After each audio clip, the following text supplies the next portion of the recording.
تو لقد ارسلنا رسلنا بالبینات وانزلنا معهم الکتاب والمیزان، اور نازل فرمائی ہم نے اپنے رسولوں کے ساتھ کتاب بھی اور میزان بھی۔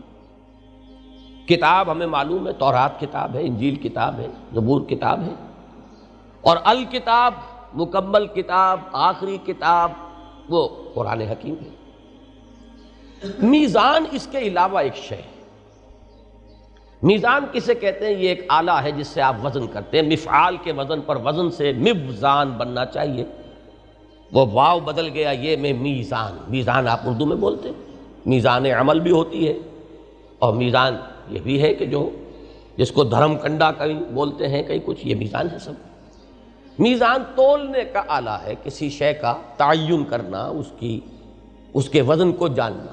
یہ میزان جو ہے یہ در حقیقت وہ شریعت کا نظام ہے کہ جس میں سب کے حقوق اور فرائض کو تول دیا گیا، کس کو کیا کرنا ہے، کیا ذمہ داری ہے اس کی، اور کیا اس کے حقوق ہے۔ حقوق و فرائض کا سارا معاملہ ہے، اس میں عدم توازن ہو جائے وَأَقِيمُوا الْوَزْنَ بِالْقِسْطِ وَلَا تُخْسِرُوا الْمِيزَانَ، اس توازن کو برقرار رکھو عدل و انصاف کے ساتھ۔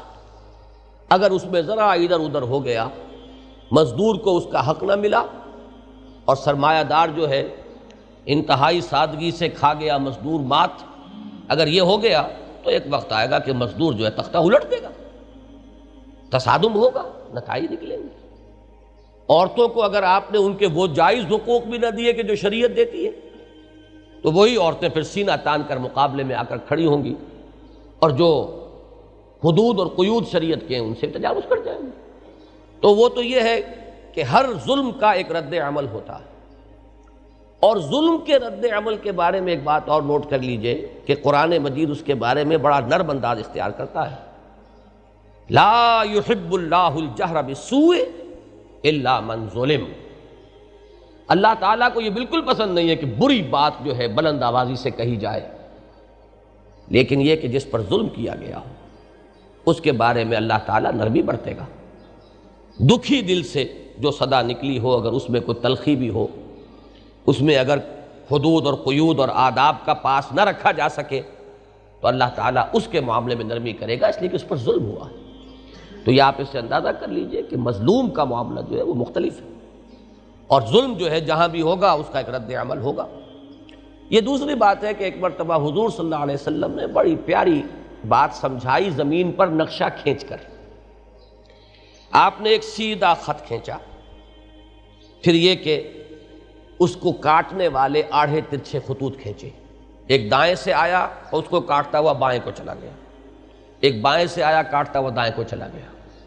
یہ جو آپ نے تصویر بنائی، عجیب طریقے سے حضور نے تمدن کا وہ جو پورا نظام چلتا ہے، اور جس طریقے سے تمدن کے افراط و تفریط کے دھکے ہیں جن سے نوع انسانی اس وقت دوچار ہے، اس کی بہترین ڈائیگرامیٹک ریپرزنٹیشن ہے وہ جو حضور صلی اللہ علیہ وسلم نے کی۔ ایک تو یہ صراط مستقیم ہے جو صرف اللہ دے سکتا ہے، کسی اور کے بس میں ہے ہی نہیں، وہ ہدایت، وہ صراط سوی، صراط مستقیم، یہ تو ظاہر بات ہے کہ وہی ہستی دے سکتی ہے کہ جو بالکل غیر جانبدار ہو۔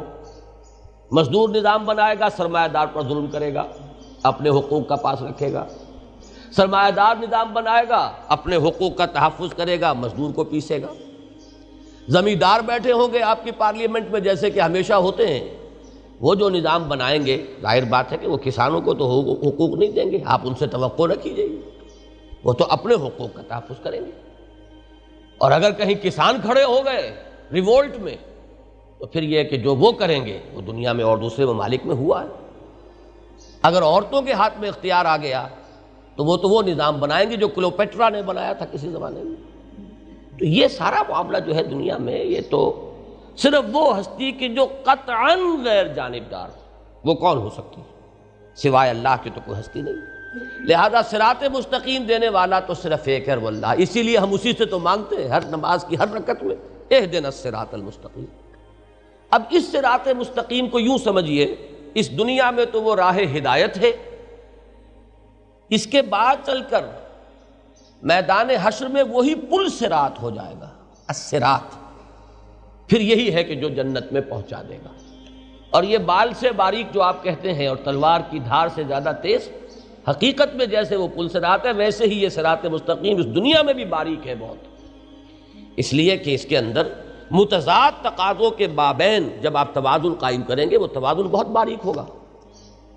لو سانس بھی آہستہ کے نازک ہے بہت کام، آفاق کی اس کارگہ شیشہ گری میں ذرا سا عدم توازن اس کو ڈسٹرب کر دے گا، اس لیے کہ وہ تو متضاد تقاضے ہیں نا۔ آپ کو معلوم ہے کہ جیومیٹری میں ایک خط کی کیا ڈیفینیشن ہے؟ لائن کسے کہتے ہیں آپ؟ خط وہ ہے کہ جس کی صرف ایک ڈائمنشن ہے، لینتھ ہے، بریڈتھ کوئی نہیں۔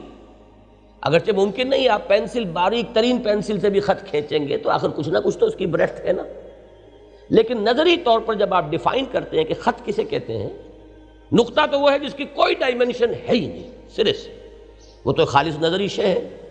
آپ جہاں پر بھی پینسل سے کسی چیز سے نقطہ لگائیں گے کچھ نہ کچھ اس کی آخر ہے، تبھی وہ نظر آئے گا، نہ ہوگا تو نظر کہاں سے آ جائے گا؟ ہر چند کہیں کہ ہے نہیں ہے، تو خط کسے کہتے ہیں؟ جس کی صرف ایک ڈائمنشن ہے، لینتھ ہے، بریڈتھ کوئی نہیں۔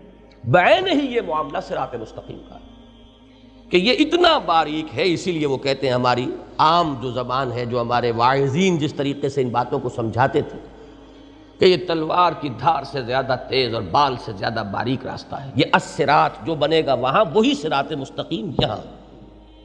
اب ہوتا کیا ہے کہ جو غلط راستے ہیں دائیں بائیں سے آتے ہیں وہ لیفٹسٹ ہوں گے یا رائٹسٹ ہوں گے، ظاہر بات ہے وہی دائیں بائیں کے راستے، اور وہ ہمیشہ راستہ آئے گا صراط کی طرف، اس لیے کہ فطرت انسانی مجبور کرتی ہے کہ کہاں جا رہے ہو، فَأَيْنَ تَذْهَبُونَ، کدھر جا رہے ہو، لوٹو۔ وہ لوٹتے ہیں، وہ آئیں گے الصراط تک آئیں گے، لیکن الصراط میں چونکہ آنکھیں کھلی ہوئی نہیں ہے کہ پہچان لیں کہ اب ہم الصراط پر آ گئے، لہذا وہ شہزور اپنے زور میں گرتا ہے مثل برق، وہ اپنے اسی مومنٹم میں پھر جو رائٹ سے چلا وہ لیفٹ کو نکل جائے گا، جو لیفٹ سے چلا وہ رائٹ کو نکل جائے گا۔ وہ کاٹیں گے اسی صراط مستقیم کو، آئیں گے لامحالہ اسی کی طرف، پھر ایک انتہا پر پہنچ کر پھر انہیں ہوش آئے گا یہ کیا حماقت ہم کر بیٹھے ہیں، ہم تو دوسری انتہا کو نکل گئے، پھر واپس آئیں گے الصراط کی طرف۔ وہ میگنیٹ انہیں کھینچے گا، اس میں کشش ہے، اس لیے کہ وہ فطرت کا راستہ ہے، جا نہیں سکتے اس سے بہت دور، جائیں گے پھر لوٹیں گے، لیکن پھر اس صراط مستقیم پر رکتے نہیں ہیں، پھر وہ بائیں طرف کو نکل جائیں۔ یہ ہیں وہ غلط راستے کہ جو اس دنیا میں تمدن کے ارتقاء میں چل رہے ہیں۔ اب اس میں وہ میزان کہ جو تول کر بالکل بتا دے کہ کس کا حق کیا ہے، کس کے فرائض کیا ہیں، تو یہ تین چیزیں ہیں کہ جو اللہ نے